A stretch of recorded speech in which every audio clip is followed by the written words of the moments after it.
Muito bem, então. Estamos começando mais um Rosas Podcast. Esse podcast incrível aqui que vai falar sobre teonomia e sobre como obedecer a Deus. E nós estamos com o ilustríssimo Maciel.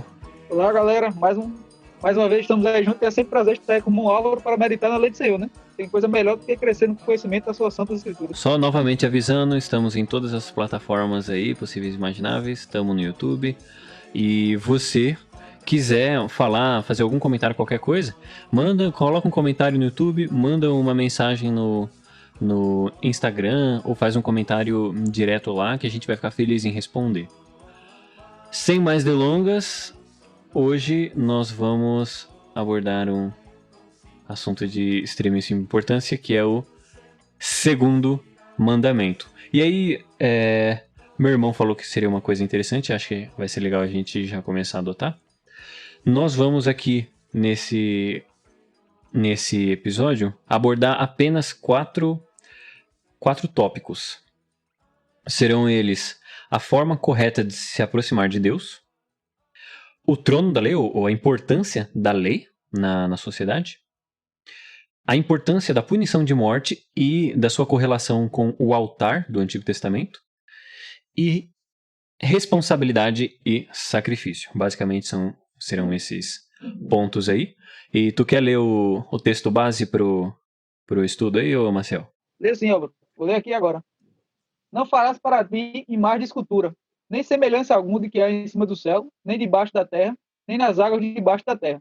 Não te curvarás a ela, nem a servirás, porque eu, o Senhor teu Deus, sou Deus zeloso, que visita a iniquidade dos pais nos filhos, até a terceira e quarta geração daqueles que me odeiam. E faço misericórdia às milhares dos que me amam e guardam os meus mandamentos. Deuteronômio, capítulo 5, versículo 8 ao 10. Aí é o segundo mandamento, que é sobre... O Rush, pelo menos, nas institutas, vai pontuar ele como as regras sobre como se aproximar de Deus. Então vamos aí pro primeiro tópico, a forma correta de se aproximar de Deus. Inclusive, assim que eu estava lendo ele, eu estava meditando com... Até acho que eu devo ter comentado contigo. Na minha igreja, a gente passou um tempo estudando um pouco sobre o culto ao Senhor, né? Como Deus deve ser adorado, como o culto deve ocorrer. Eu já correlacionei as duas coisas, né? Eu estudando fala disso, né? Que a gente deve se aproximar de Deus nos termos de Deus, né? Porque faz um contraste com nossa mentalidade contemporânea. Eu não lembro se a gente tocou, acho que foi no primeiro podcast, a gente tem tocado assim de forma leve nesse assunto. Né? Porque a ideia é de quê? Você pode fazer qualquer coisa para Deus desde que seja feito de forma sincera. Então você tem as práticas litúrgicas mais exóticas possível, né? Batismo em tobogã, o UFC gospel. Mas desculpa, tanto que seja feito para a glória de Deus, seja feito no culto ao Senhor, Deus aceita, né? E você vê que não é assim. O padrão das Escrituras, desde o Antigo Testamento, é o quê? Deus deve ser adorado da forma que ele ordena. Se você tenta adorar Deus de uma forma criativa, ou segundo as vãs imaginações da sua cabeça, isso é idolatria. E você está abrindo espaço para quê? Para que uma série de erros vão adentrando a igreja, né? Se você observa a história da igreja, foi isso que foi acontecendo, né? Por exemplo, quando as imagens se introduzem na igreja cristã, qual era a ideia de você? Não, você vai... Inclusive, Calvino toca até isso nas institutos, né? A ideia era que você ia ter as imagens como sendo o livro dos leigos. Ou seja, as pessoas não sabem ler e escrever, porque na época, na Europa, havia um grande índice de analfabetismo. Então, na medida que aquela pessoa olha para a imagem, ela vê aquelas figuras do Cristo e do Evangelho, ela vai aprender daquelas coisas. Só que é isso que a gente vê na prática? Não. As pessoas, em vez de utilizar aquilo como livros para aprender informações sobre o Evangelho, elas começaram a adorar aquelas imagens. Então, começaram a adorar São Pedro, começaram a adorar N santos diferentes. Isso depois ficou a idolatria da forma mais escancarada possível, né? E você vê essa mesma coisa no Antigo Testamento, né? Quando Moisés construiu aquela serpente, inicialmente era para as pessoas olharem e ficaram curadas. Quando chega lá em Segunda Reis, o povo estava adorando. Ao passo que Deus manda, se minha memória não me falha, o rei Ezequias destruído, né? Se Álvaro lembrar da referência, ele pode até me corrigir, né? Caso eu esteja equivocado. Mas ele manda o rei depois destruir, né? Então você vê que há o perigo do coração humano, né? Aquela frase muito famosa atribuída a Calvino, né? Que o coração humano é uma fábrica de ídolos, né? Então por isso que a gente deve se aproximar de Deus nos termos de Deus, da forma correta. E qual é a forma correta? Da forma que Deus ordena. A gente não deve tentar criar vãs imaginações ou o que importa é os sentimentos, o que importa é a sinceridade. A Escritura não ensina isso. Se você estiver sincero, mas estiver errado, o juízo de Deus pode cair sobre você. Né? E só para fechar meu comentário agora, um exemplo disso também é os filhos de Arão, né? Eles vão apresentar fogo estranho ao Senhor, algo que o Senhor não tinha ordenado, e depois Deus incorre em ira sobre ele, né? A ira de Deus é derramada sobre esses homens, né? Então isso serve como alerta, né? Para quando a gente se aproximar do Senhor, a gente tirar as sandálias, sabendo que a gente está pisando no chão que é santo, né? A gente está adentrando num terreno que é santo. Né? Tu citou aí a questão de fazer as imagens e tal, né? Que entre reformados e católicos é um ponto de bastante discussão. E esse trecho até ele fala especificamente sobre isso, né?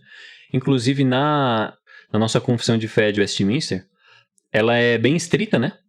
Mas o que como o Rush vai abordar aqui esse texto não é tanto que, tipo assim, é proibido fazer qualquer tipo de imagem, mas exatamente como no texto está escrito, para você fazer isso com cunho de adoração, né? O propósito do texto aqui não está falando sobre imagem em específico, é tipo como se fosse uma aplicação. O propósito é como eu vou me aproximar de Deus.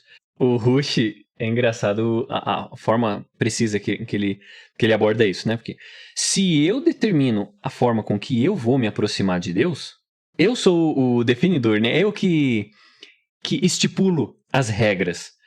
Se eu faço isso e não Deus, não é o próprio Deus que dá essa ordem para mim, eu sou o padrão de justiça e não Deus. Deus não é mais o Senhor e aquele que diz as coisas e as outras pessoas obedecem. Agora inverteu, né? Eu vou até obedecer a Deus, até aí beleza. Mas eu vou definir os termos da minha adoração. Eu vou definir como que eu vou me aproximar de Deus. E isso é completamente perverso, né? Eu vou definir que eu vou fazer uma imagem e eu vou me prostrar perante ela e isso vai me fazer uma pessoa mais justa. Isso vai fazer uma pessoa mais santa. Eu vou definir que se eu ler a Bíblia todo dia, eu vou ser uma pessoa mais santa. Se alguém não lê a Bíblia todo dia, essa pessoa é uma pecadora. Ou seja, a minha obra de leitura é aquilo que vai fazer eu me aproximar de Deus. Nenhum tipo de determinação humana é capaz de nos fazer se aproximar de Deus. A forma correta de se aproximar de Deus é a forma que Deus estabelece nas Escrituras. Qualquer outro tipo de forma para se aproximar de Deus que não seja pela graça, pela fé em Jesus Cristo, que é a forma com que a Escritura nos apresenta, qualquer outro tipo de forma é idolatria. É uma forma perversa, pagã e destrutiva, que não nos ajuda a aproximar de Deus, mas nos aproximar de Satanás e seus demônios. Isso é uma coisa que precisa ficar muito clara. Nós precisamos dos termos de Deus para que nós sejamos aceitos, né? Ele escreve os termos e se a gente não se adequar ali, de forma alguma a gente vai se aproximar de Deus ou receber o favor de Deus, né? É verdade, Álvaro. Tudo que você falou aí corrobora, né? Então você vê uma tendência na nossa época justamente isso, né? De você querer acrescentar coisas ao culto ao Senhor. E também você vê que as pessoas muitas vezes desprezam a lei do Senhor em nome de tradições, né?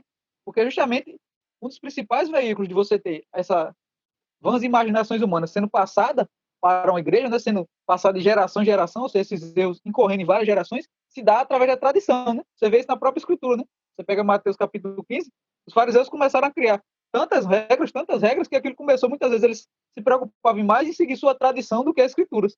Então, em nome de seguir a tradição judaica, eles negligenciavam a escritura. E Cristo repreende eles por causa disso. E você vê na igreja cristã a mesma coisa acontecendo, né? Os católicos criaram tanta parafernália, era velho, era santo, era missa em latim, que o culto ao Senhor perdeu seu brilho, perdeu sua simplicidade. Se tornou algo tão complexo que o povo não sabia mais, né? É tanto que você vê como o grau de distância que um culto pode chegar a Deus, é bom você olhar para a igreja católica da Idade Média, né? Onde o culto era em latim e muitas vezes o padre pregava até de costas para o povo, né? Então, imagina aí, o que é que o povo estava aproveitando do culto? A gente sabe que o principal veículo da edificação do cristão é através de compreender a palavra do Senhor e vivê-la. Mas o povo não estava entendendo nada. Então, quando o povo não é alimentado corretamente, ele vai o quê? Tende ao erro, tende a pecar. E você vê isso, então, mas foi uma tradição, né? Foram acrescentando, não foi de dia para noite, que o culto católico foi daquele jeito, é sempre a conta-gota, né?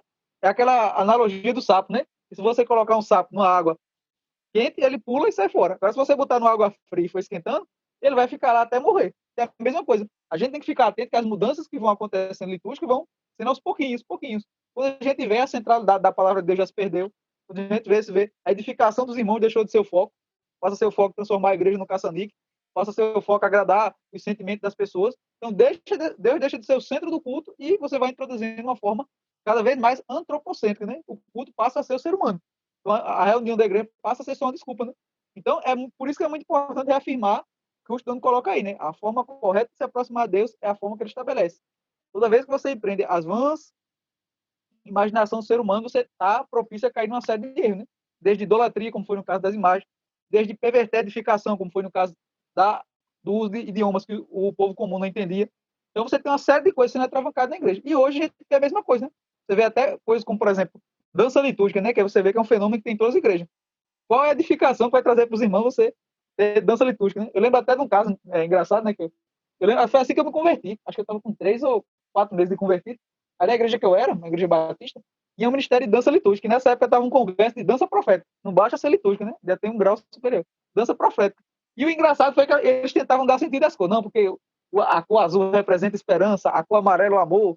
Eu fiquei perguntando, eu até comentei com meu irmão depois, eu bem recém-convertido, não entendia nada de teologia, mas meu irmão, me diga aí, uma pessoa leiga que chegar na igreja, ele vai entender que aquelas coisas significam isso? De jeito nenhum. Então isso não vai ter edificação nenhuma. Então desde lá já comecei a ser contra esse negócio de dança litúrgica. Né? Porque você vê que algo não é utilizado para edificação do Senhor. Então você vê que muitas vezes se introduzem coisas no culto para quê? Para agradar a jovem que não tem nada, a moça não tem nada para fazer na igreja, vamos botar elas para dançar. Então, você vê que é mais a tendência contemporânea sendo acrescentada do que uma preocupação para saber como adorar a Deus da maneira que ele estabelece. Né? Então fica aí o alerta para a gente refletir, né? Será que não tem nada na nossa igreja, na nossa comunidade, não está se introduzindo esse tipo de farisaísmo? Porque a gente apontar os erros dos outros também é muito fácil, né? Mas a gente também olhar intramuro, né? Será que na minha igreja a gente não é tradicionalista demais? Ah, se não cantar o cantor cristão desse jeito, ou o novo canto, né, no caso dos presbiterianos, não for desse jeito, não pode. Ah, como eu vi uma vez, mas se o pregador prega de notebook, ela não leva atenção. Então muita gente começa a se apegar também, às vezes, besteira, né? O perigo da gente é ser tradicionalista, legalista, né? Enquanto o perigo dessa galera evangelical é ser inovador, não, eu sou um jovem dinâmico, eu quero inovar. E a gente, é o contrário da gente fazer com os fariseus, né? De que se apegar a tradições que não são bíblicas e engessar o culto. Né?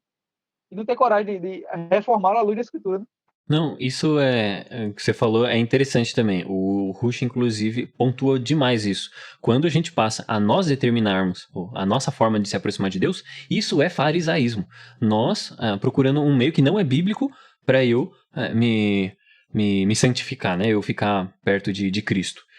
Inclusive até aqui, ainda no mesmo tópico, de a forma correta de se aproximar de Deus, o Rush ele ainda coloca que isso é extremamente necessário para ordem social. Que para a gente manter ordem social no país, na nação, na cidade, é preciso que a gente tenha esse cuidado, né, com esse cuidado religioso. A gente tinha falado no outro podcast e já está chegando mais do que na hora da gente fazer a live sobre esse assunto aqui, ô Maciel. Porque o Rush ele pontuou algumas coisas sobre punição de morte em questões religiosas, né? Eu coloquei aqui 3 pontos que eu vou querer dar uma lida. Eu coloquei exatamente da forma com que o Rush escreve na Institutas, mas eu vou fazer uma tradução livre aqui, né?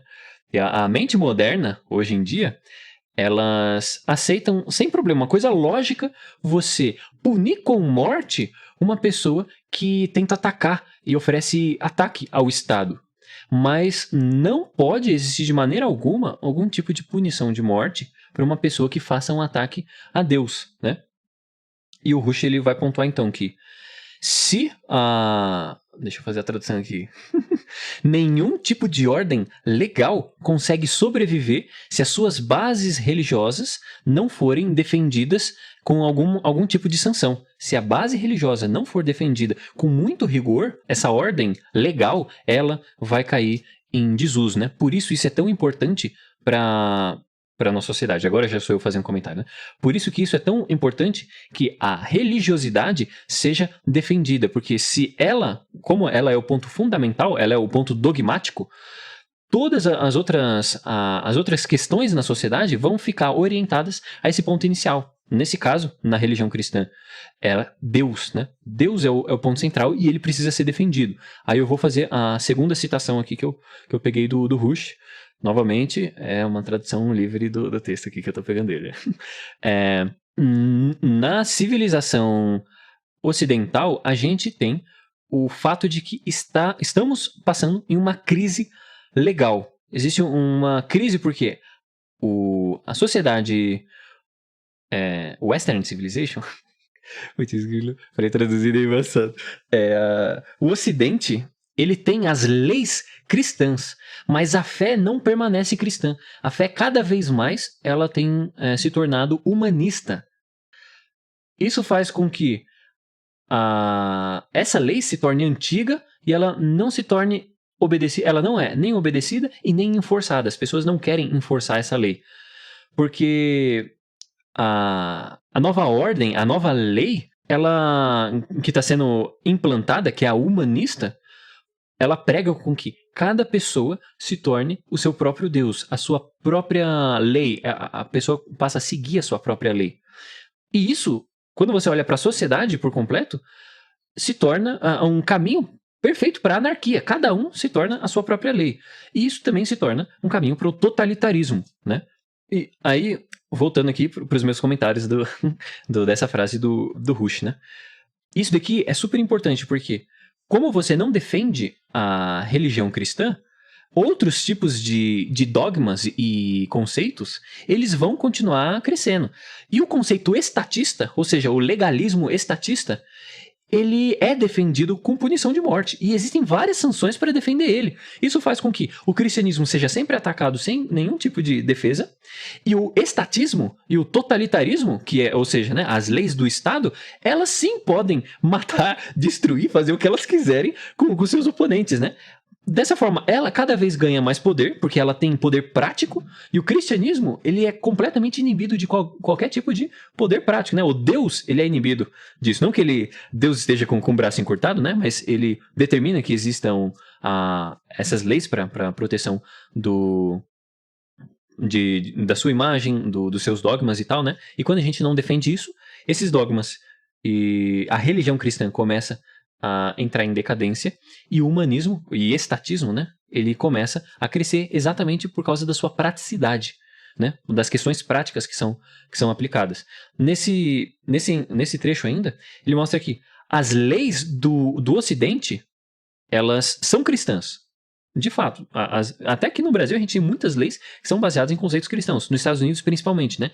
Aí em parte ali da Europa. Só que o que acontece é que as pessoas já não são mais cristãs, elas não acreditam mais no cristianismo e elas estão caminhando e sempre buscam com que pessoas no governo, elas buscam pessoas humanistas para que essas pessoas apliquem leis humanistas e cada vez mais guiando a sociedade para o humanismo. E humanismo, isso significa o homem é o centro das coisas, não é mais Deus. O homem é o centro e o homem determina o que é bom para si próprio. E isso é o caminho certo para a anarquia. E aí eu vou só encerrar aqui com o último trecho aí, eu vou querer que o Marcel já faça seus comentários, né? Aí, começando aqui novamente, tradução livre do trecho do Rush. De forma simplificada, a lei que é colocada em uma sociedade não pode elevar um povo, uma sociedade, para cima da fé dessa sociedade, da fé e da moralidade dessa sociedade. As pessoas não conseguem legislar a si próprias acima do seu nível moral e religioso.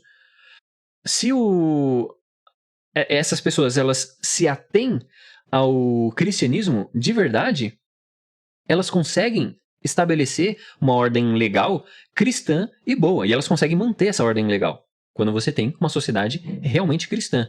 Mas, se a sociedade é humanista, as pessoas, não importam se vai ter uma lei cristã, as pessoas vão ser traidoras dessa ordem legal.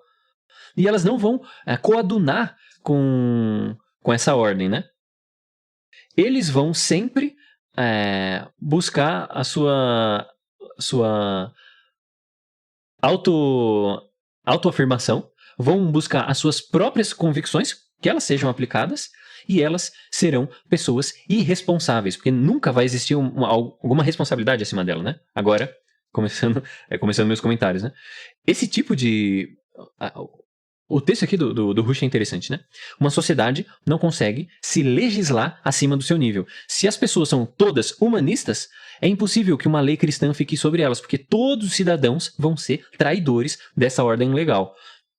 É impossível que uma sociedade completamente cristã receba uma lei humanista, porque essas pessoas cristãs vão desobedecer essas leis humanistas. É necessário, sempre é necessário que as leis acompanhem o nível moral, religioso e de crenças da sociedade. Mesmo que essas leis e a fé da sociedade estejam em descompasso, conforme passa o tempo, acontece de que as leis dessa sociedade se acomodem e se conformem a religiosidade da sociedade, né? E você querer... Isso é que é interessante, não tá nesse trecho que eu tentei traduzir do Rushduni, mas ele fala em vários outros pontos, né? Que essa vontade de você querer usar uma lei para transformar um povo não faz sentido algum. Você nunca vai conseguir, de uma forma externa, transformar o coração de uma pessoa. E as pessoas, elas vão praticar aquilo que elas têm dentro do seu coração, das suas vontades, né? Uma lei nunca vai conseguir transformar a vontade de um povo. Dessa forma aí, com essas 3 citações, só para eu finalizar aqui meus comentários e já passar para o Maciel, a religiosidade da nação, ela é o basilar, é a coluna basilar das leis da sociedade. Dessa forma, não faz, quando você entende isso, não faz diferença você defender o Estado com punição de morte, como por exemplo, se a gente for lá e tentar botar fogo no Senado, aí essas pessoas, se precisam, elas vão ser abatidas para que esse ataque seja contido. Não faz sentido você fazer isso com um monumento ali, físico, e você não fazer a mesma coisa com os dogmas que compõem a organização, o governo dessa sociedade. Porque mais importante do que a própria parte física é a parte religiosa. Dessa forma, a parte religiosa, a parte dogmática dessa sociedade, se não for defendida da mesma forma com que o governo é defendido, o governo, de uma hora ou outra, ele vai ter uma mudança religiosa e ele vai tomar um rumo completamente diferente, né? Dessa forma, a religião deve sim ser digna de receber também esse tipo de punição externa, né? Uma punição física. Aí eu vou abrir aí, porque eu já falei demais também, abrir aí para os comentários do Maciel, mas acho que já dá para ver que já passou da hora da gente fazer a live lá, hein? Tem 2 lives que a gente tem que fazer, né? Inclusive, eu estava pesquisando material, né? Depois eu vou te passar em privado. Sobre libertarianismo e teonomia. Inclusive, eu descobri que o Joel McDonough é ANCAP. Em breve eu passarei o material para tu. O segundo tema é sobre essa questão da punição religiosa, né? Como eu te falei, né? Houve apesar dessa posição do Rushduni, né? Que a questão dos crimes religiosos deveriam ser punidos como semelhante aos crimes de traição do Estado, o Joel McDonough faz uma crítica muito boa, exegética, né? Dizendo que na nova aliança, esses crimes eles seriam passados para o trono de Deus, né? Inclusive, eu lembro se acho que foi na live anterior, né? Que eu li o texto de Hebreus, eu expliquei rapidamente, né? A ideia do princípio do sharing. A gente pode fazer uma live só dedicada a isso, né? Porque a gente vai poder detalhar melhor os argumentos, né? Para falar rapidamente, porque o argumento é para você trabalhar a continuidade e descontinuidade do Novo Testamento, entre o Velho e o Novo Testamento, que é uma análise de vários textos. Né? Ele lançou, inclusive, um livro recente, de Joel McDonough, só trabalhando essa questão, né? Do que continuou, do que não continuou, o que é o princípio do sharing, que ele fala, não, o princípio da destruição. Por que a presença imediata de Deus na Terra tinha certa significância e implicava na pena de morte para alguns casos, e por que o Novo Testamento foi transferido? Né? Inclusive, ele faz um paralelo, né? Da mesma forma que antes você tinha a questão da Terra Santa, isso é transferido para Jerusalém Celestial, né? Você também tem essa questão da questão da punição sendo transferida para o trono de Deus, né? Baseado no texto de Hebreus, né? Hebreus 10, do verso 26 até o 31, se minha memória não me falha. Onde ele faz o contraste lá entre como era feita a punição das pessoas na lei de Moisés, no contexto ele está tratando da apostasia, né? Porque o princípio da destruição está muito ligado à apostasia. Eles, na lei de Moisés, uma pessoa que transgredia a lei, traía a... Deixa eu pegar a palavra... que era apóstata, né? Que traía os princípios cristãos. No caso lá da Nova Aliança, ela pisa o sangue de Cristo, né? Ela sofria pena de morte por 2, 3 testemunhas. Aí ele faz o contraste, né? Quanto mais pior é cair nas mãos dos deuses, né? Quanto mais é agora cair na mão dos deuses, né? Aí o Joel McDonough aplica isso, inclusive, ao juízo de Deus, né? Que acontece no ano 70 como um sinal do cumprimento dessa profecia, né? Deus fazendo uma cisão entre a velha e a nova aliança e a punição recaindo sobre Israel, né? Mas ele acredita que essas punições não seriam mais aplicáveis hoje, né? Então cabe uma live só para a gente analisar essa questão da temática, né? Até que ponto elas continuariam, se não continuariam. A gente pode fazer, inclusive, uma live expositiva, né? Você expondo os argumentos do Rushduni, favorável à punição, e eu expondo os argumentos do Joel, contrário, né? Ou se quiser também um debate, também não teria problema, pode fazer alguma coisa assim. E porque a gente fez sempre por vídeo, mas isso aí a gente vê depois, né? A roda dos tratores não altera a equação desse caso. Eu vou achar muito bacana. Mas então a gente pode passar no próximo ponto, então? Por mim, tranquilo. Excelente. Então aí o próximo ponto é sobre a importância e o trono da lei. É interessante que volta aquela questão do sagrado e do profano, né? Só recapitular um pouco o que a gente já disse anteriormente, né? Para entrar na questão da santidade de Deus, é que essa disputa entre sagrado e profano a gente vê até hoje intrínseca na nossa sociedade, né? Muita gente acha que a igreja é um fim em si mesmo, né? Eles pensam, inclusive, o Estudando falar até disso, né? A questão do santuário, né? A interpretação do tabernáculo como só algo que respeitasse a esfera eclesiástica, né? Então você vê que todas as profecias bíblicas, a escritura de forma geral, é muitas vezes interpretada como se referindo à esfera eclesiástica e não tem nada a ver a esfera civil, a esfera do Estado. Então esse é um problema que advém da modernidade, né? De entender a palavra de Deus, a lei de Deus, como se referindo simplesmente à esfera eclesiástica, a esfera da igreja, e não tendo nada de respeitar a esfera civil, né? Então a ideia do sagrado e secular é justamente isso, né? A ideia de que sagrado é só o que eu faço na igreja, e aquilo que eu faço no mundo não é sagrado, não tem nada a ver, né? Então você vê isso, inclusive, na influência do pietismo, né? Rustano sempre fala esses exemplos no seu livro, que é a ideia de quê? Que a igreja é como se fosse a arca de Noé. Você salva quem dá para salvar, porque o resto do mundo vai ser afogado, né? Então isso implica, inclusive, no abandono cultural, né? Por que os cristãos não se dedicam à cultura, de forma geral? Justamente porque eles têm essa mentalidade pietista, né? O que importa é só estar na igreja e salvar as almas. Isso é importante? Com certeza, a gente tem que pregar o evangelho, a gente tem que chamar o máximo de gente que a gente puder para a igreja, mas não é apenas isso que é importante. Além disso, a gente tem que transformar a cultura. A gente tem que levar o evangelho e aplicar em cada área da nossa vida, né? Eu estou lendo, inclusive, um livro muito bom do Joel McDermott também, que é o Reconstruindo a América, né? Onde ele vai trabalhar como reconstruir a América a partir de uma perspectiva de liberdade, e a partir da lei de Deus, né? E é interessante ele falar disso, né? De você pensar em como aplicar a lei de Deus em cada área específica, né? E sempre pensando que muitas vezes pode até gerar prejuízo para você, né? Sacrifícios pessoais, mas a gente não pode abandonar a cultura de maneira nenhuma, porque isso faz parte do reino de Deus. O reino de Deus não foi feito para ficar restrito à igreja, mas sim ter esse influência de forma generalizada, né? Então, a reforma ela vai trazer esse valor do trabalho e do sagrado, e vai influenciar inclusive a noção de trabalho, né? Por que a gente tem a noção de que o trabalho dignifica o homem? É justamente como uma consequência da ideia dessa ênfase no sagrado, né? Por quê? Porque as pessoas achavam que o trabalho religioso era simplesmente o que o padre fazia, né? E, de forma geral, tem uma coisa que é interessante analisar, né? Rustano até pontuou isso no seu livro sobre o neoplatonismo, é que o conceito clássico de trabalho, que vai influenciar o período medieval, era um conceito de que trabalho era bom, era só aquele que era intelectual. Era a ideia de que você estava lá na contemplação, né? Podendo assim, um trabalho teórico. O trabalho prático, manual, era mal visto. É tanto que os monges faziam trabalho manual, mas o trabalho manual era como penitência. Então o monge ia lá, cuidava da hortaliça dele, mas ele fazia aquele trabalho porque ele achava que ele estava purificando os pecados. Era um trabalho manual ligado a isso, né? Então, essa ideia de que o trabalho dignifica o homem, o trabalho engrandece o homem, é uma ideia que é oriunda da reforma. Porque até a própria palavra medieval para trabalho, palavra latina, trabalho vem de tripalium, era instrumento de tortura. Então, você vê que a própria origem etimológica da palavra aponta para como o pessoal usava a palavra, né? Eles tinham uma noção completamente negativa, né? Então, o pessoal medieval, se a gente fosse atualizar hoje, ele seria o pessoal do sextor, né? O trabalho é só chicotado. Então, sextor, né? Agora vamos aproveitar o feriadão, né? Então, só recapitulando a ideia do sagrado e do profano, a gente tem essa distinção. Então, dentro da perspectiva que o Rustano traz, toda a vida é sagrada, então toda a vida é santa, né? A gente sabe que existem coisas que são distintamente separadas para Deus, né? A ideia de, por exemplo, até quando a gente vai tratando do dia do Senhor, a gente vai poder explicar isso com outros exemplos, né? Mas, por exemplo, a Escritura fala do dia do Senhor, da ceia do Senhor. Aí algum crente pode perguntar, gente, mas todo dia não é dia de Deus? É. E toda comida não é do Senhor? É. Mas a ideia de dia do Senhor e ser do Senhor, eu quero dizer o quê? Separado para Deus. Então, na essência da palavra santidade, tem a ideia de quê? De separação, de você cuidar de algo especial. Então, por que dia do Senhor e ceia do Senhor? A ideia de ceia do Senhor e dia do Senhor remete o quê? Esses dias vão ser especialmente separados para Deus. É um dia que especialmente você dedica a Deus. Então, por exemplo, a ceia do Senhor é o quê? Uma refeição separada exclusivamente para quê? Para a comunhão dos santos e para glorificar o Senhor. E o dia do Senhor? O dia do Senhor é um dia que você separa todinho para você dedicar ao Senhor.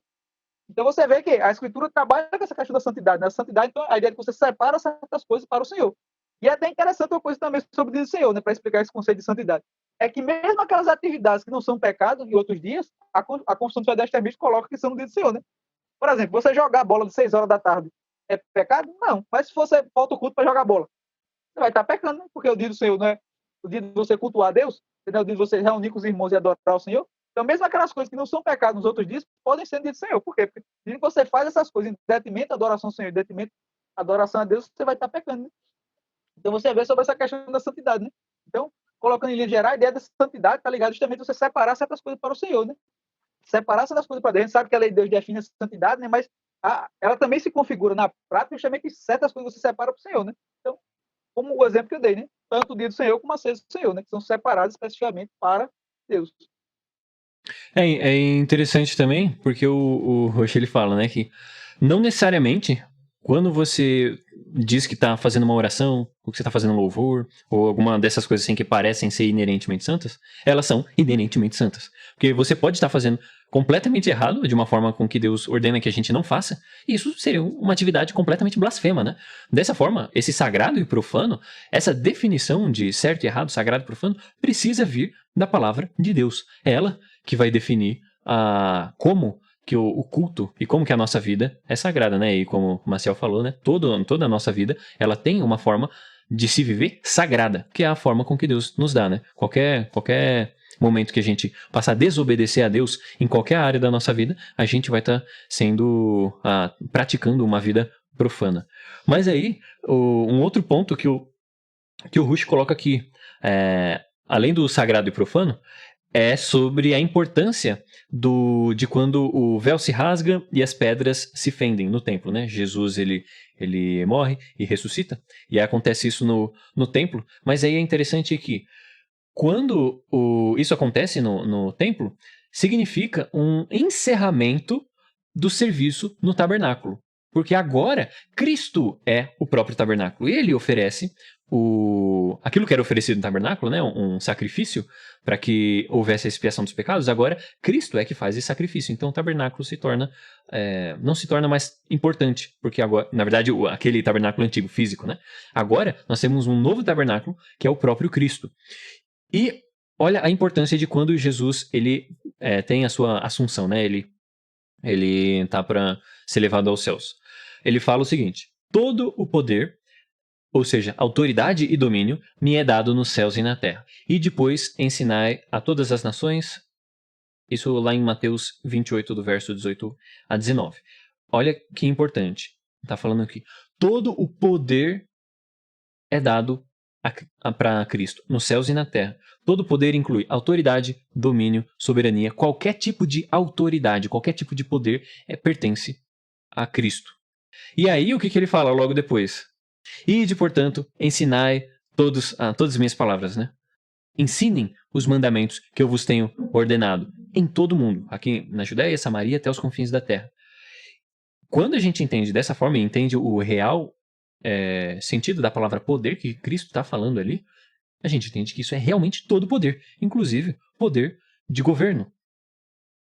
Dessa forma, o Rush ele conclui o quê? Que quando Cristo ele sobe aos céus e dá essas palavras para os seus discípulos, isso não é só apenas uma ordem para que eles espalhassem o evangelho e que a cristandade crescesse. Mas isso é também para que toda a autoridade fosse adquirida por meio dos discípulos. Porque era isso que ele está falando. Olha, agora eu recebi toda a autoridade. Então agora vocês vão e ensinam todas as minhas palavras para todo o mundo. E o Rush ele vai usar, inclusive, essa palavra. Isso é uma ordem do imperialismo de Cristo. Um imperialismo cristão. Cristo deve subjugar toda a terra aos seus pés.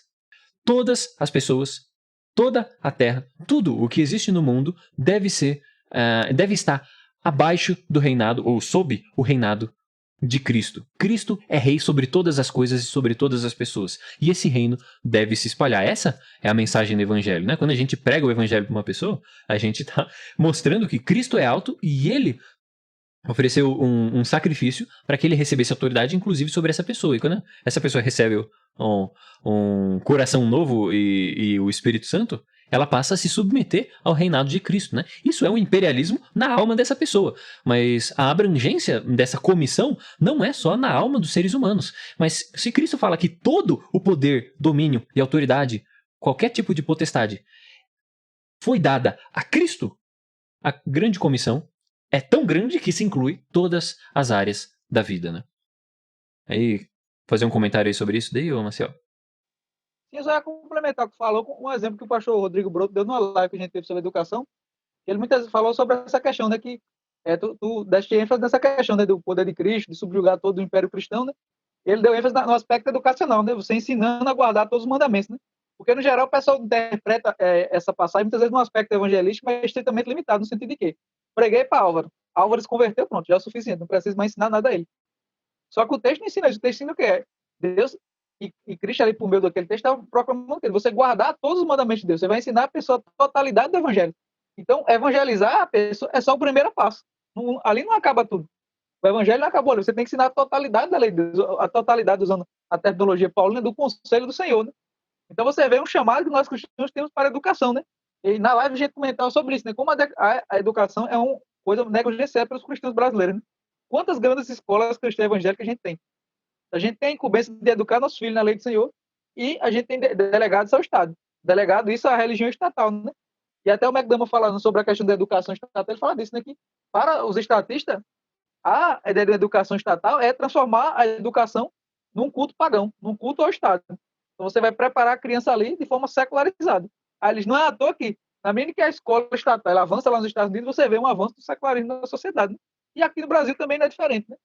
Você vê que a criança passa a semana inteira só inoculando na cabeça dela secularismo, uma educação que não tem nenhuma referência a Deus, a Cristo.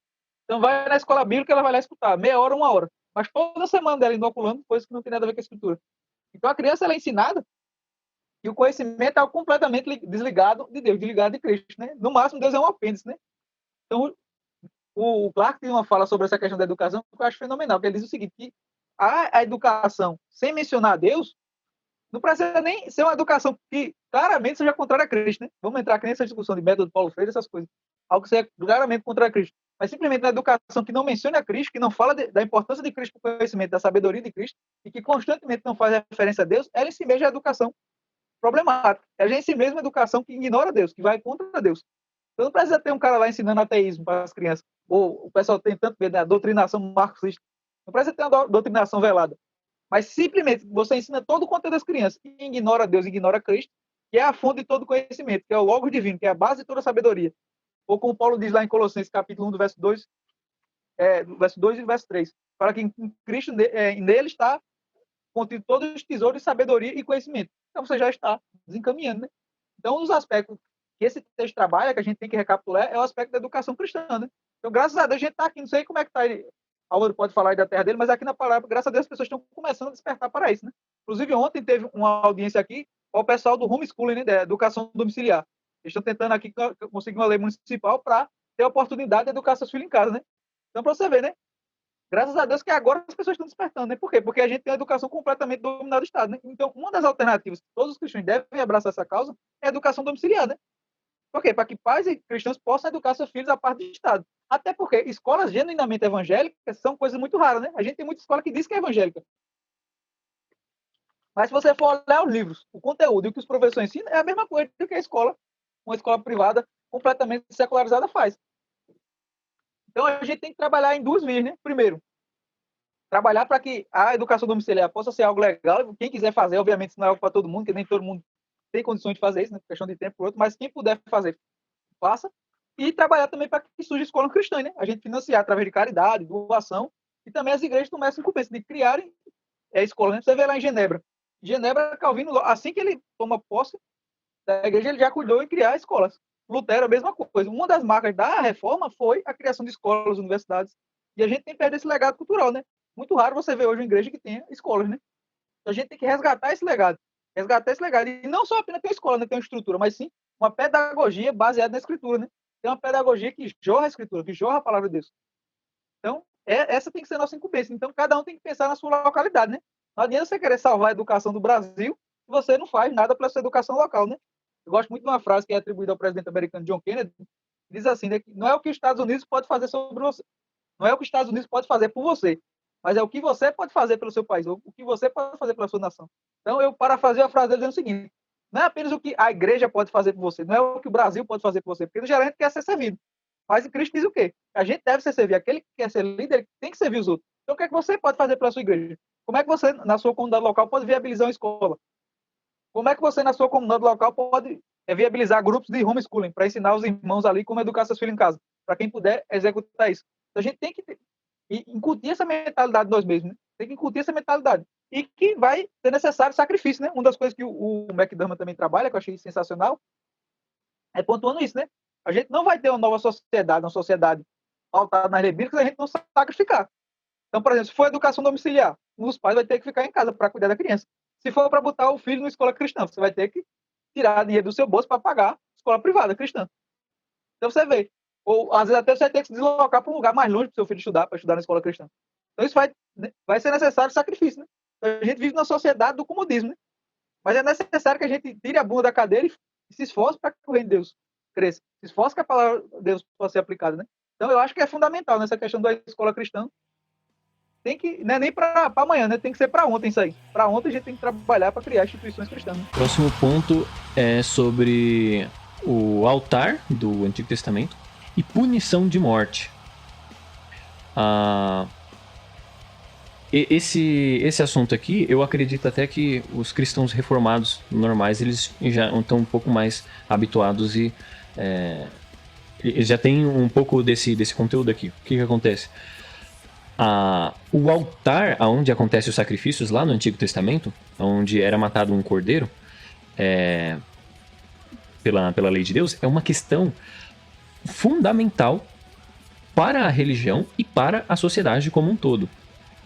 Porque na questão religiosa, a única forma do homem se aproximar de Deus é com que ele tenha fé em Cristo e Cristo morra no altar para salvar essa pessoa. Ou seja, a fé dessa pessoa está completamente correlacionada com a parte física, né? a prática dessa pessoa. Essa pessoa, ela precisa que os seus pecados sejam expiados, sejam punidos com morte em Cristo. Cristo vai receber a punição do pecado dessa pessoa. Dessa forma, não existe salvação nem fé cristã se não existe sacrifício de expiação. É impossível que exista salvação e fé cristã se a gente não aceita a punição que houve em Cristo. A expiação, né? Os nossos pecados carregados por Cristo. E o que isso faz? Por que Cristo tem que morrer com os nossos pecados? Por quê?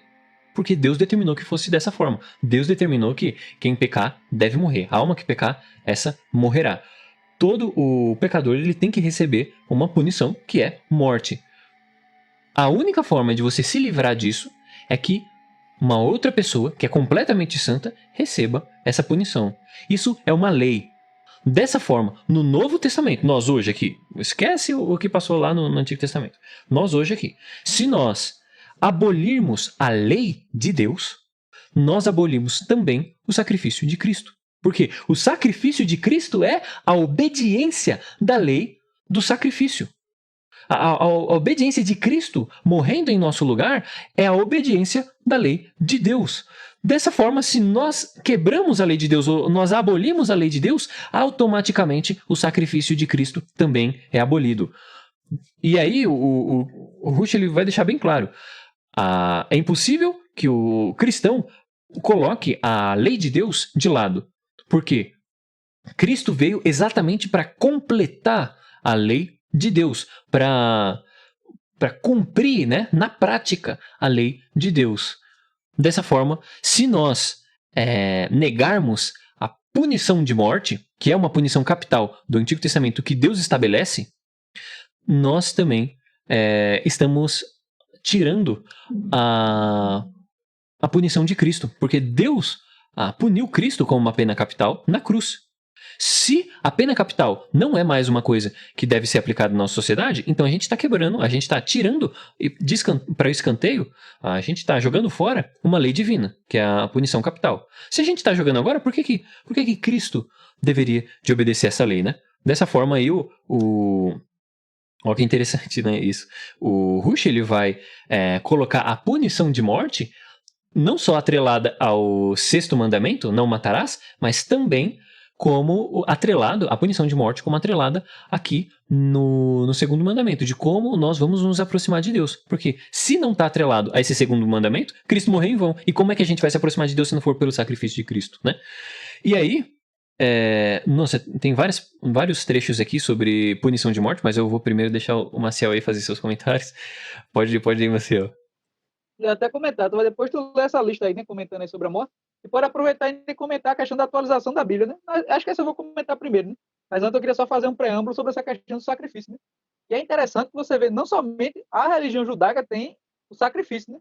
Você vê que as religiões pagãs tinham sacrifícios humanos, sacrifícios de animais. Então você vê que Deus colocou na mente do ser humano, no coração do ser humano, essa necessidade, né? Muitas vezes o cara quer sacrificar, mas ele não sabe o porquê, o para que ele está fazendo isso. E a revelação bíblica diz para você, dá a orientação certa. Por que você está sacrificando? Por que as pessoas sacrificavam no Antigo Testamento? Justamente por causa de quê? Elas estavam ali prenunciando a vida de Cristo. Então hoje a gente não faz sacrifício mais por que de animais? Porque Cristo já fez o sacrifício de uma vez por todas, né?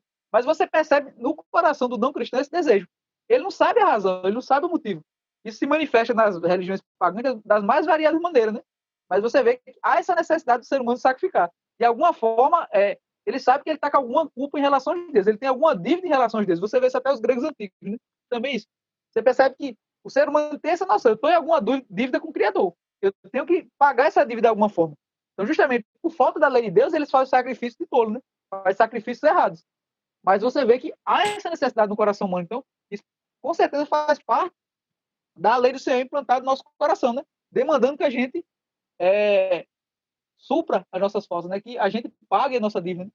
Então, continuando, né? Então, um ponto também eu queria trazer sobre essa questão do sacrifício é que você vê no Antigo Testamento a ideia do sacrifício a Moloque. É um sacrifício que era muito constante, né? O Moloque era um deus pagão, onde era comum sacrificar crianças a ele. Né? Você vê até no caso lá mencionado do rei Salomão também, onde aconteceu o sacrifício a ele. E na atualidade, você vê que o novo Moloque é o ego humano, é o egoísmo humano. Você vê pessoas que matam seus filhos e abortam crianças em nome do ego humano. Não, eu vou ficar gorda, não, porque eu não posso ter uma criança agora. Criança é peso, criança é maldição. Então você vê que na nossa sociedade, cada vez mais as crianças têm sido mal vistas. Por quê? Porque tem sido um culto ao ego humano. Né? Então, literalmente, as crianças têm sido sacrificadas no altar do ego. Para quê? Para que o ser humano possa viver uma vida mais confortável, possa viver uma vida melhor, né? Então, de novo, você vê as pessoas fazendo sacrifício de tolo, né? Ela acha que se ela tiver uma criança, aquilo vai destruir a vida dela, aquilo vai deformar ela. Mas por quê? Porque a mente dela foi cauterizada pelo pecado. Então, vejam, essa necessidade do homem de sacrificar acontece nas mais variadas áreas. Né? E a mesma coisa da punição, né? De receber a culpa pesa na cabeça do ser humano. Muitas vezes o ser humano tende a tratar a culpa de forma errada. Eu estava até começando, acho que foi com o Vitor, sobre essa questão da culpa, né? O tem até um livro sobre essa questão da culpa, a política e a culpa, né? Você vê, toda vez que se fala de cotas, fala de quê? Não, de uma culpa social, que de alguma forma a gente tem que espiar os pecados dos nossos antepassados, né? Mas como é que tá na hora eu vou espiar sei lá, do meu avô, que talvez tenha tido escravo, né? Até porque aqui no Brasil, como tudo é misturado, pode ser que eu tenha sido um descendente de escravo, né? A gente não sabe. Aqui, quando você vai analisar, diferente de outras colonizações, como por exemplo a americana, que tem uma preocupação de separação racial, aqui no Brasil ela misturou, né? A gente não sabe, né? Mas o que? Você vê de novo essa ideia de que a gente tem uma dívida e a gente tem que pagar. De alguma forma, a gente tem que espiar o pecado dos nossos antepassados. De alguma forma, a gente tem que espiar esse pecado. E a cotas aparece como esse medo de você espiar o pecado dos seus antepassados, de serem racistas, de serem escravagistas, né?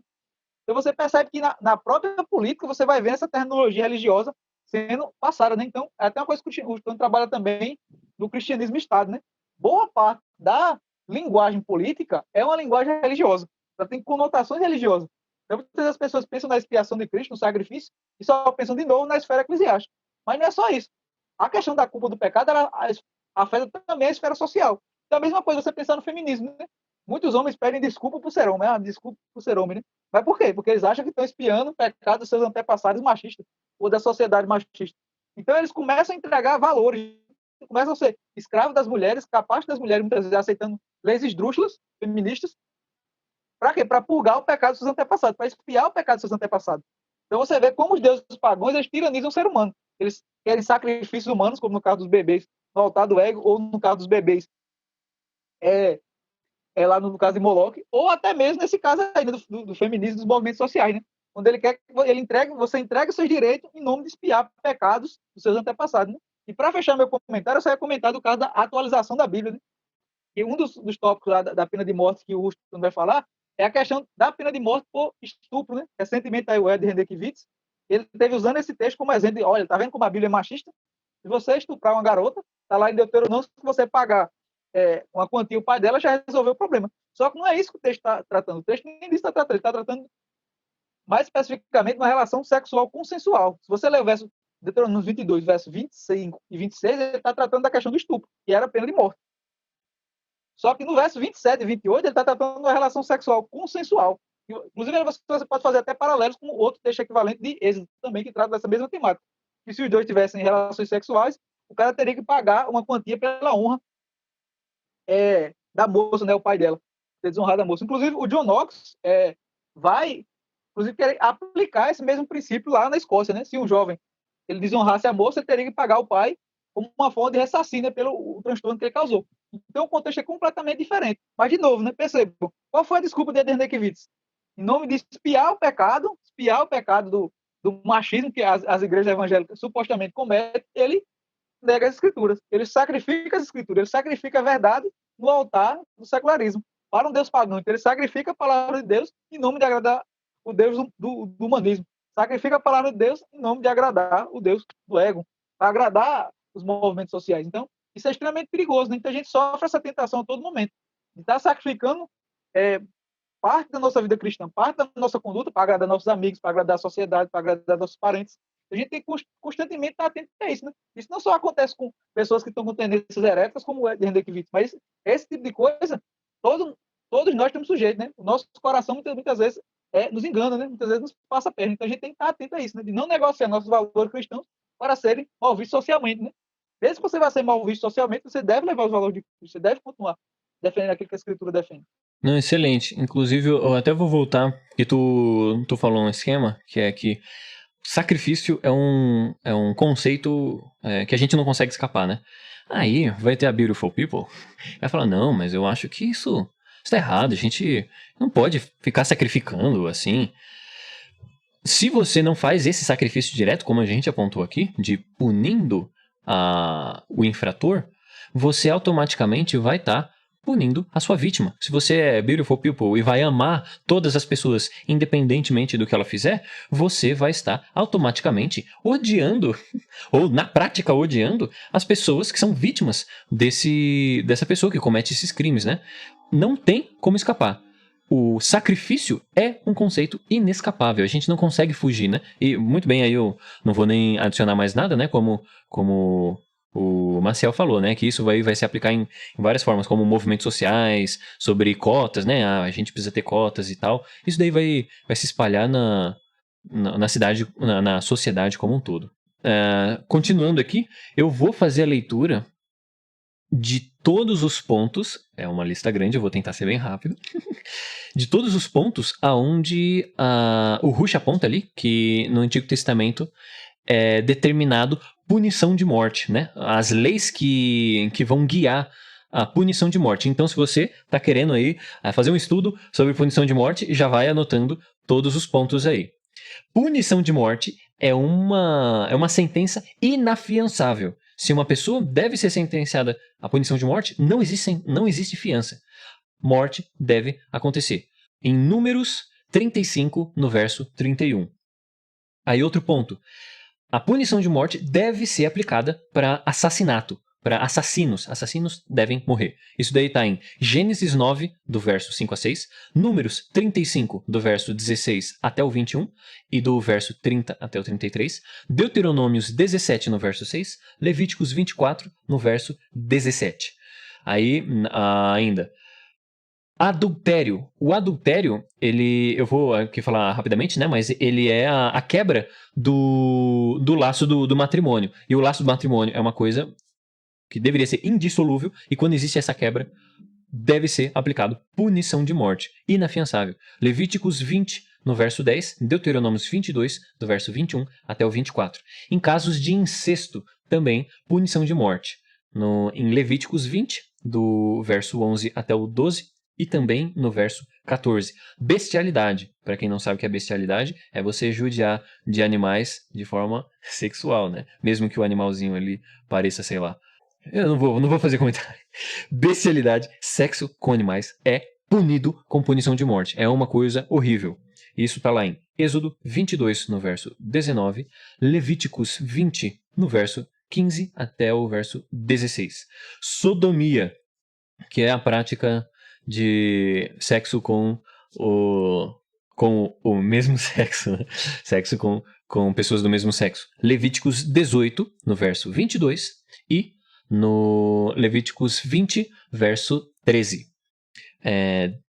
Aí também tem, quando uma moça está comprometida e ela é estuprada. Esse caso aqui é que fica claro que essa moça não consentiu, né? Aí é punição de morte para esse estuprador. Isso está em Deuteronômios 22, no verso 25. Lembrando que isso daqui é um caso que é claramente sem consenso, né? Dessa forma, é claramente um estupro. O outro caso, quando você acusa uma pessoa de um crime capital, ou seja, você está acusando a pessoa e se isso for comprovado, essa pessoa vai receber punição de morte, né? Se eu faço uma acusação falsa, se eu sou uma falsa testemunha e for verificado que eu testemunhei com falsidade, eu devo receber punição de morte. Punição de morte para falsas testemunhas de punição capital. Deuteronômios 19, no verso 16 até o 20. E aí, quando existe sequestro, e aqui está um ponto basilar de um assunto que a gente pode até tratar com mais precisão no futuro, que é sobre escravismo, né? Por que escravismo está errado na Bíblia? Exatamente por esse ponto aqui. Sequestro é um crime punido com morte. Você não pode raptar uma pessoa, você não pode roubar uma pessoa e fazer com ela o que você quiser. Qualquer tipo de sequestro, inclusive se você abrir o texto ali, não importa se você cometeu o sequestro ou se você comprou uma pessoa sequestrada. Se essa pessoa ela foi sequestrada, qualquer pessoa que tenha uma pessoa... Deixa eu melhorar os termos aqui, né? Qualquer sequestrador ou pessoa que comprou um escravo provindo de sequestro, se foi achado na mão dessa pessoa, esse cara tem que ser punido com morte.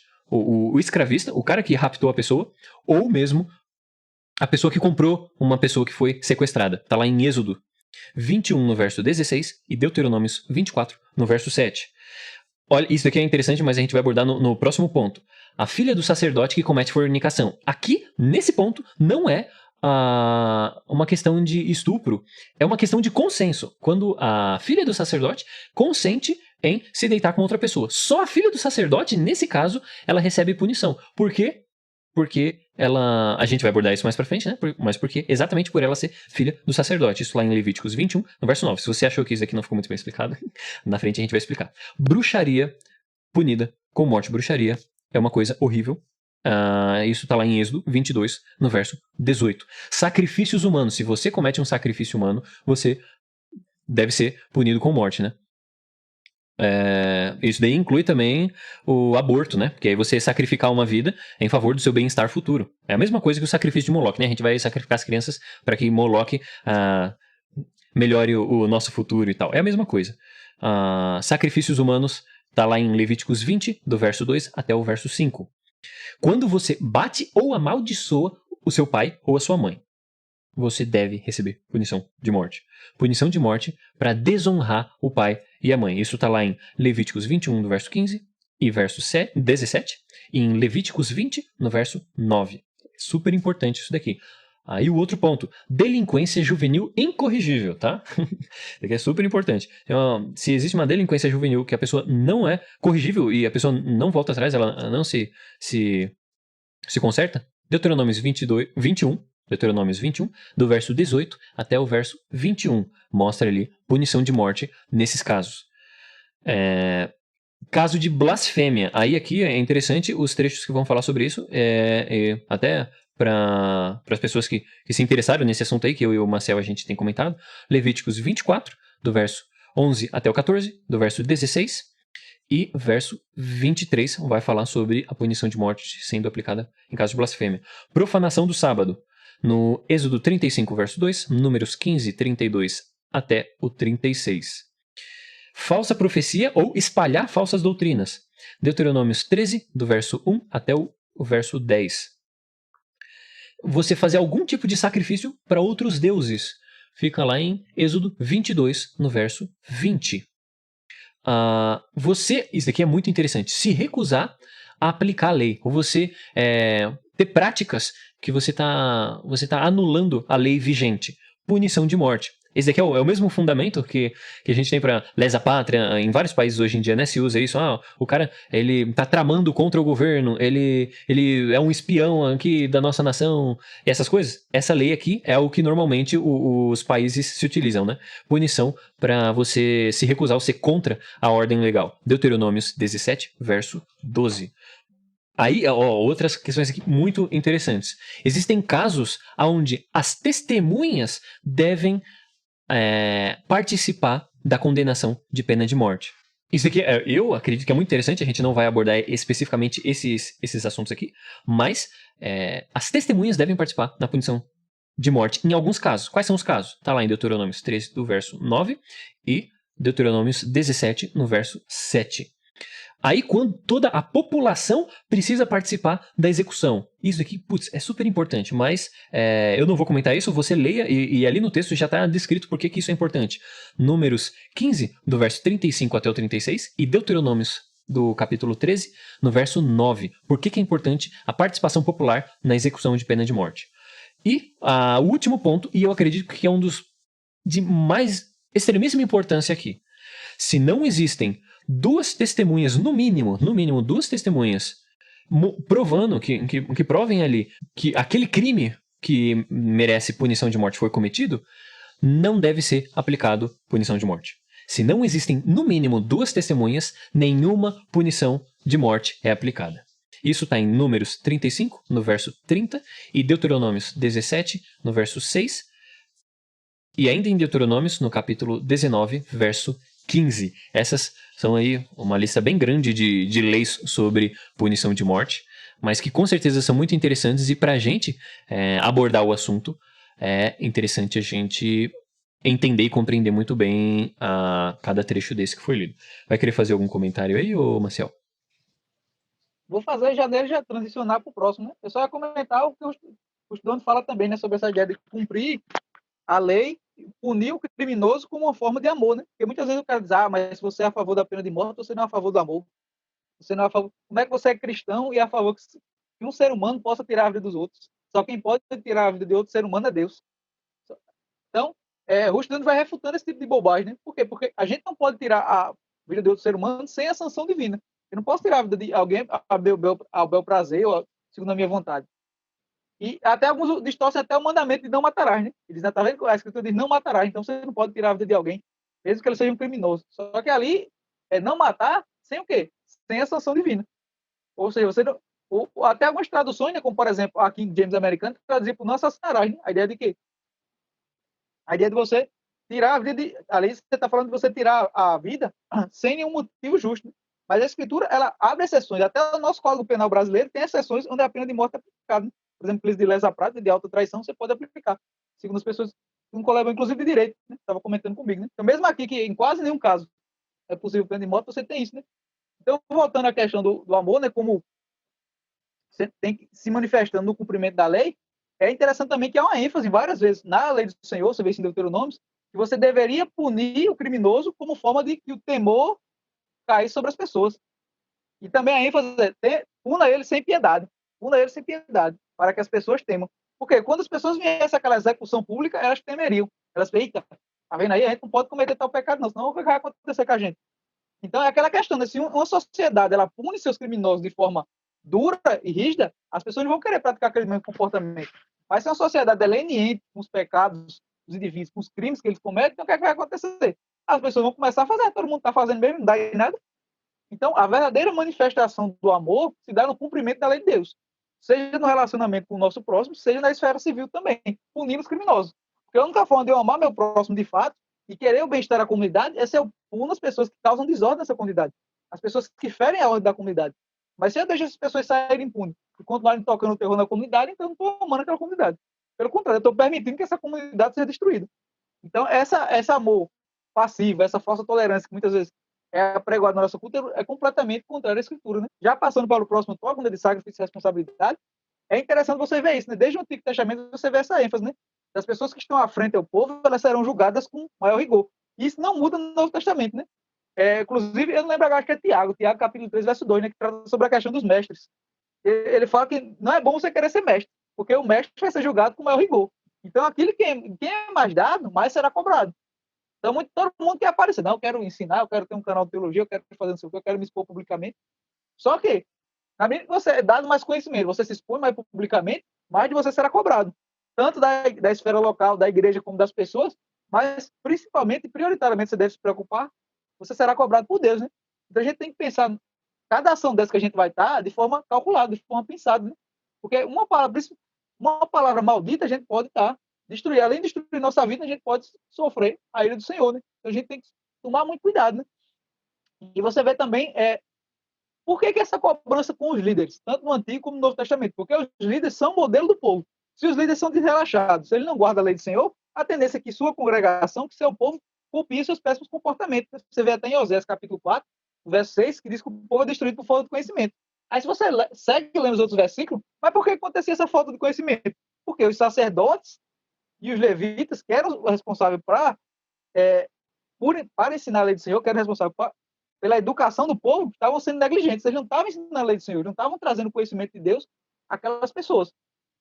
Então, por causa da negligência dele de não ensinar a lei do Senhor, o povo estava sendo levado para o buraco. Então, você vê, um dos motivos que os líderes eles são punidos com mais rigor é justamente por causa disso, porque eles servem modelo para a congregação. Eles servem de padrão para a congregação. Isso vocês vê repetindo, inclusive Paulo também, quando ele está lá em Timóteo, tratando da questão daquilo que é necessário para ser um bispo. Você vai ver uma série de regras lá. Diz que ele não pode ser novo na fé, que ele tem que ter bom testemunho da comunidade, não pode ser dado ao vinho. Então, quando você para observar todo o escopo de qualidade que Paulo pede, o que é que fica claro ali? O que é que ele salta aos olhos? Diz, oxê, para ser um líder, tem que ser um cristão maduro. Por quê? Porque ele vai servir de modelo para as outras congregações. E a gente pode observar isso até no próprio exemplo de Paulo. Né? O que é que Paulo diz lá em Coríntios 11? Ele diz, sede meus imitadores, como eu sou de Cristo, né? Eu lembro até que uma vez o irmão disse, não, mas Paulo aí ele foi presunçoso, Paulo aí pecou. Como é que ele pode dizer, sede meus imitadores, como eu sou de Cristo? Ele é um pecador. Mas ali não era essa a ideia de Paulo. Paulo, enquanto líder, ele era o espelho de Cristo na vida das pessoas. Não era que Paulo fosse perfeito, não era que Paulo não tivesse pecado. Mas o quê? Ele buscava viver a vida de forma tal que as pessoas olhassem para a vida dele, a vida dele possa ser um meio para chegar a Cristo, possa ser espelho das obras de Cristo. E em Paulo, irradiasse a luz de Cristo. Então, a mesma coisa deve ser a gente que arroga ser líder, arroga ensinar, arroga estar à frente como pessoas que são modelo do cristianismo, a gente tem que buscar cada área da nossa vida melhorar, buscar em cada área da vida que possa refletir Cristo. Para quê? Para que as pessoas possam olhar para a gente e dizer, não, eu quero ser cristão como Álvaro, eu quero ser cristão como Maciel, eu quero tratar meus parentes como Álvaro trata, eu quero tratar meus parentes como Maciel trata. Né? Então a gente serve de modelo para as outras pessoas. Agora, se a gente somos modelos, arrogamos ser líderes, mas somos modelos de negligência, de pecado. Álvaro, aquele que tem um canal de teologia, mas é um beberrão, ele maltrata o namorado, ele faz isso, faz aquilo. Maciel, aquilo só fala da boca para fora, ele traz a namorada dele, ele mente, ele engana, ele maltrata os pais. Isso vai trazer alguma credibilidade para a gente? Não vai. Então, a gente que arroga pecado, a gente tem que ter cobrança ainda maior com o nosso comportamento. A gente que arroga ter liderança, de querer ensinar as escrituras para as pessoas, a gente tem que arrogar ainda um rigor muito maior conosco, né? Então, você vê isso, tanto no Antigo como no Novo Testamento, essa preocupação de que a liderança fosse uma liderança idônea.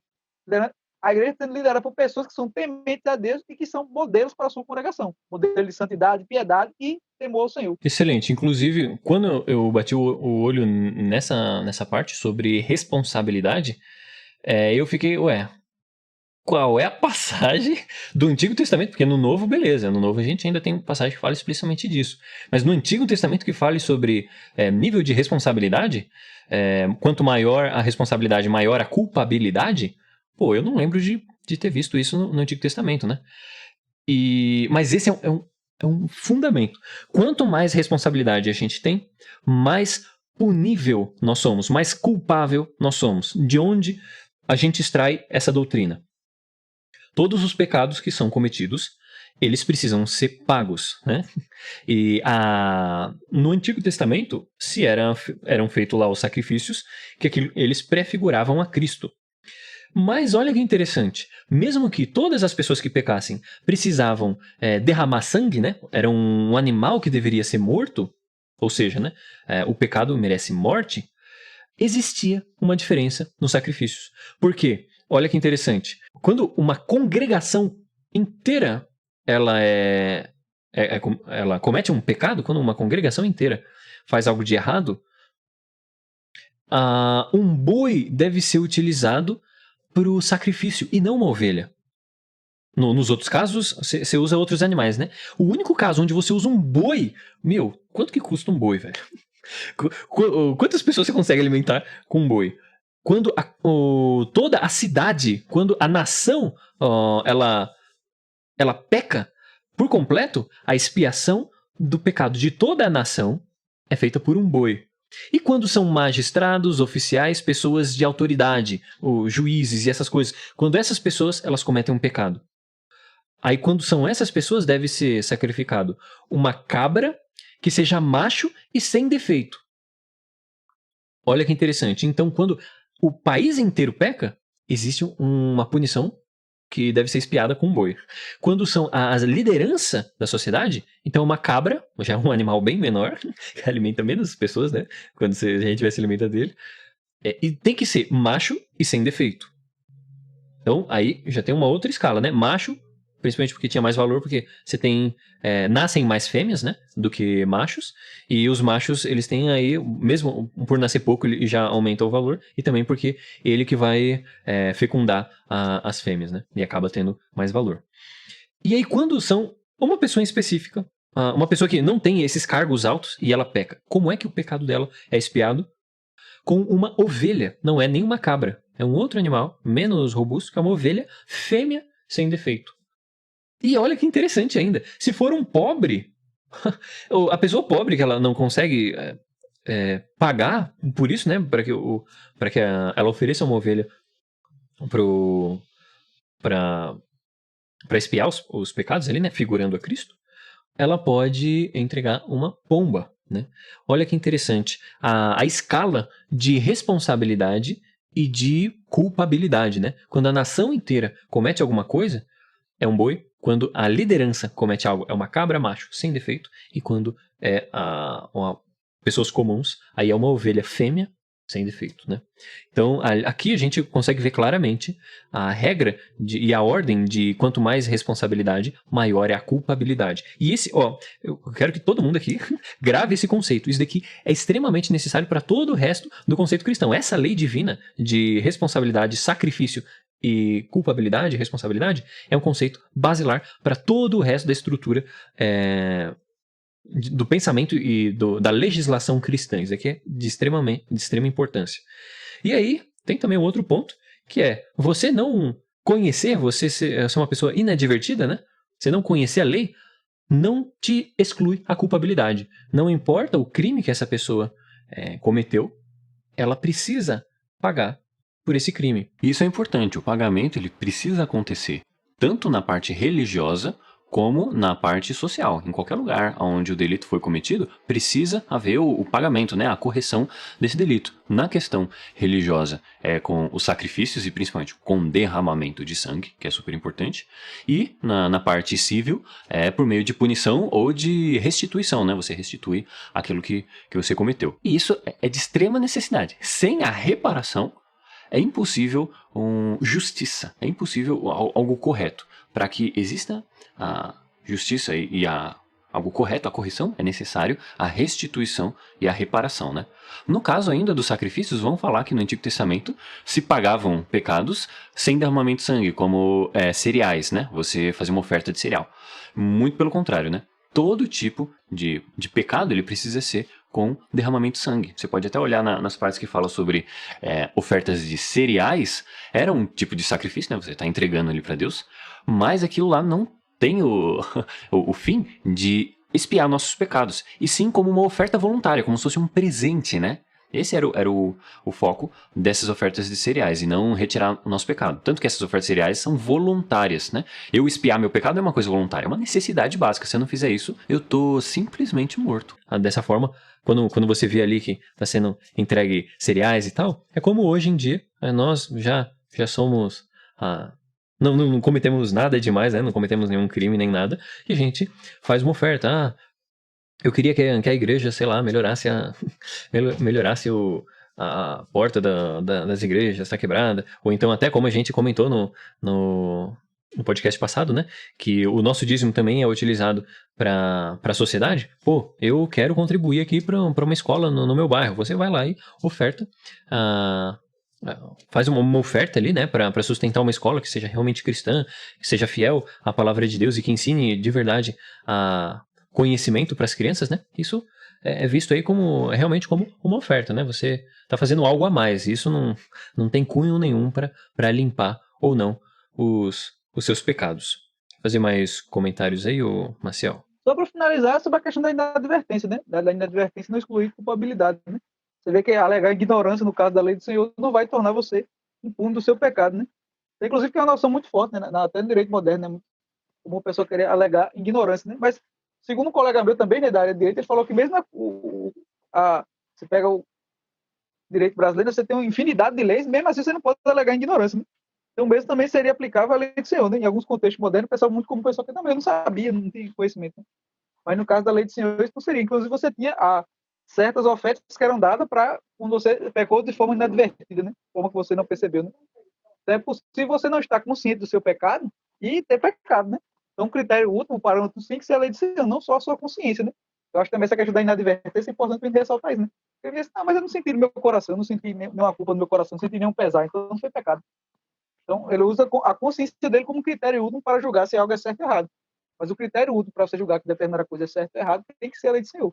Então, né, se eu pesar ou não pesar no seu coração, vai tornar aquela coisa errada. Até porque a gente pode começar a pecar numa área e se tornar a nossa consciência endurecida naquele campo. Começar a tratar o pecado naquele campo como se fosse algo comum. Então, só de alerta mais uma vez, né? Então, seu coração, ou pesar ou não pesar no seu coração, não é o critério único para saber se alguma coisa é certo ou errado, mas sim a lei do Senhor, né? Então, ela deve ser o parâmetro para a gente julgar as questões. Excelente. Então, eu acho que por hoje, por esse episódio que a gente já fez um episódio longuíssimo, esses 4 pontos aí que a gente abordou já são suficientes e a gente vai continuar abordando mais outros 3 pontos no próximo podcast, que vai ser ainda sobre o segundo mandamento, sobre lei e santidade, sobre lei como guerras, né? Como que são as leis sobre as guerras, e a igualdade que existe das pessoas sobre a lei. Mas por hoje, nesse episódio aqui, que já está longuíssimo, já está suficiente. Quer fazer algum fechamento aí? Ou até pedir a música para fechar o podcast, ô Marcel? A música eu vou pedir, então. Vou pedir a música, eu quero. Mas eu quero só agradecer, né, mais uma vez aí, pelo Álvaro, né, todo esse belíssimo trabalho que ele tem feito aí na condução do podcast, né? E agradecer o pessoal também que está aí acompanhando o podcast, né? Pessoas que estão escutando. Até alguns irmãos já deram feedback, né, a mim. Estão gostando bastante, né? Então, e nós continuamos divulgando aí, compartilhe com outras pessoas também, né, para que mais pessoas possam ter um conhecimento profundo da lei do Senhor, né, porque a gente sabe que a gente vive uma nação que tem uma grande carência nessa área de pessoas que conhecerem mais a lei do Senhor, como ela se aplica na sociedade, né? Então, por hoje é só, né? Então, e sim, só a música também, né? A música eu vou pedir uma do Mortification, né? Scroll of Megilliot, né? Fica aí a minha dica. Tem uma letra legal aí pra gente pontuar pra galera? A Scroll of Megilliot tem. Essa música é falando sobre o termo da Scroll of Megilliot, tá se referindo aos livros, né? Os livros poéticos do Antigo Testamento. Eclesiastes, Salmos, Provérbios. Então o nome que dá, era o nome dado aos pergaminhos de Megilliot, né? Excelente. Então a gente vai ficando aí. Deus abençoe a todos e que o temor de Deus esteja na mente e coração de todos que estamos ouvindo. Deus abençoe a todos. Até.